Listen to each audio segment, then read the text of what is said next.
প্রাণঘাতী হামলার শিকার হয়ে মৃত্যুর সঙ্গে পাঞ্জা লড়ছেন হিন্দিভাষী এক যুবক।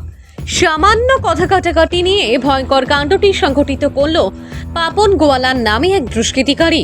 ঘটনাটি সংঘটিত হয় 4 জুন বুধবার বিকাল 4টের সময় কাছাড় জেলার বেলাইপুর নকশাটিলা বরমথানে ধারালো অস্ত্র দিয়ে বাড়িতে একা পেয়ে দুষ্কৃতিকারীর মাথায় আঘাত করলে বয়স 22-এর সুমিত গোয়ালা মাটিতে লুটিয়ে পড়ে।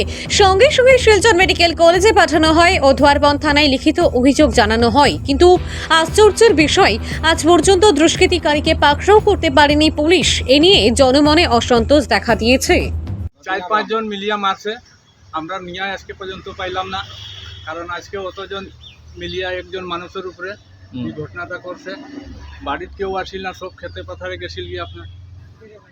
এরপরে তারা এই ঘটনাটা তারা বাচ্চায় মানুষে একলা পাইয়া এই ঘটনাটা করছে। আমরা এটার ন্যায় বিচার চাই, কিন্তু থানার বিচার দিছি, আজকে পর্যন্ত কোনো বিচার আইছে না। একদিন পুলিশ গিয়া ঘুরিয়ে আইছে আর তার কোনো খবরও নেই।